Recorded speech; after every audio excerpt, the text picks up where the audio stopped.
this being, of course, a Wednesday show and National Signing Day, always on a Wednesday. I believe we are 4 Wednesdays away from that glorious day in which about 85% of the nation signs. How are you feeling about the class? Is there any recent rumblings? I mean, there's always chatter on the recruiting trail. Florida did get Jaden Rashada to flip. There was a guy who was probably going to go there. They had a kind of falling out and everything right before his commitment was scheduled, and then he picked Miami, and then flipped there later. I mean, good get for them. All-American, signal passer, Miami, signal caller, I should say. Miami still has Emory Williams at that position, so I think we should be good. And especially, fulfilling the number one recruiting rule of getting a quarterback in every single class. There's always stuff going on. There were a couple secret visits that got out, guys to Miami recently. I think that, of the Miami guys, a lot of the committed players have pledged their intent to remain in this class and everything, including Malik Bryant, who was one that Florida people were saying they were like minutes away from flipping. So we'll see about that. But yeah, I mean, I think we should feel pretty good about where things are. I think most of these guys are going to sign. I think the vast majority, I haven't looked at all the numbers, but I think of the 19 guys who got committed, I think 14 or 15 are slated to enroll early in January. So getting the additions to the roster in an immediate time frame is really great. Miami's still looking to close with a couple of different guys. He's still kicking the tires on Mark Fletcher, who visited Florida, and he's open to other visits, so maybe bring him in. He's currently committed to Ohio State. He's still continued to recruit his teammate, both on the 7-on-7 and high school levels, Brandon Ennis from Ohio State. You look at a bunch of different guys and everything. So Samson Okunlola is probably the guy most noteworthy, a 5-star offensive tackle from Massachusetts, because you really want to bookend him and Mawagoa together in this class. That would be spectacular, but, we'll see. Miami, I think, is in a good place, but definitely not anything for sure done. But, I know that there's room for growth in terms of on-field coaching and game day decisions, and, obviously maybe updating, or if the offensive line looks like this or better, or look like they did against Georgia Tech or better, that now changes everything on offense. But yeah, there's things to be left to be desired with Cristobal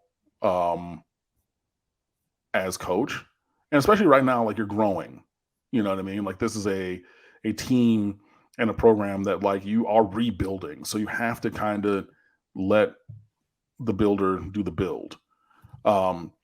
But while there are things to be desired, one thing you cannot impugn is Cristobal's ability to recruit. So I'm really excited to see how this finishes. And when the transfer portal opens, I know that Miami is going to be very, very active. I know that there are going to be players leaving Miami, and I know that we're going to be in the market for plenty of players. Probably at the top of the list is going to be a number one wide receiver, because Miami whiffed on every single number one receiver option that was out there last year. Ended up bringing in Frank Ladson. Late got Colby Young as a JUCO transfer, but all of the top end guys at wide receiver all elected to go elsewhere, and that hurts, and that can be seen on the field on Saturdays. But it'll be interesting to see also how many guys leave the roster of their own volition. As I alluded to earlier, Gilbert Frierson announced yesterday that he's his intent to transfer as a graduate of the University of Miami. So, and then he actually tweeted again today and said he checked with compliance and with the NCAA, and since he's a graduate transfer, he is not bound by the December 5th time frame to enter the portal. He can enter it immediately to seek his next opportunity. I really wish that kid the best, man. Again, I never have. There's been like 2 players, and only because I knew them from high school, who I might have had a negative personal opinion about. And otherwise, I wish them all well. Gilbert always has a huge smile on his face from every time I've interacted with him. Anybody's interacted with him. He's just a great kid, man. Super duper, just charismatic. Went to Coral Gables High School right down the street. You know what I mean? Like, flourished in the defense with Diaz and Pat Key playing the striker position, but Kevin Steele comes down and, you change the paradigm and you don't have that position anymore. And he's not a safety and he's not a linebacker. So you're not going to play at linebacker. You're not going to play at safety. So, I was sad to see his playing time diminish, but I understand why. But I'm really, just really supportive of that kid, man. I mean, he's just, from everything that I've seen, heard, and even spoken with the kid, just a great kid. And, just wish him absolutely the best, and hope that he lands on his feet and finds somewhere where he can really go play and make an impact, because I think that you can do that in the right and proper scheme. But not just Frierson. There's going to be a lot of guys who leave this roster. I mean, I think it's going to be, of the non-seniors, I could easily see 20 to 25, easily.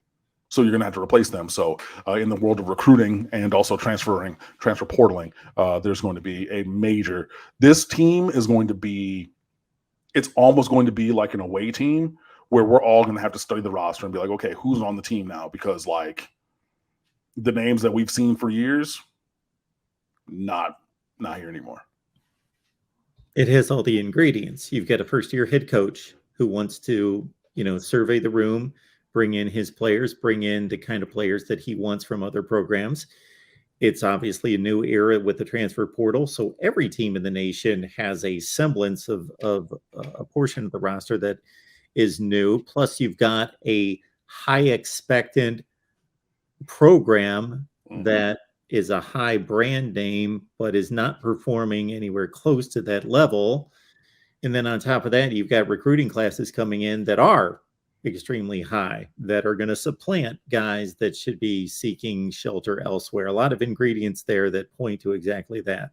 And the last one is the uncapped recruiting year this year and next year, where you can bring in as many players as you want up to your 85 scholarship limit. So it's not just, okay, I can take as many up to my 25 in new income encounters. No. I can take as many as I want or need to fill my roster.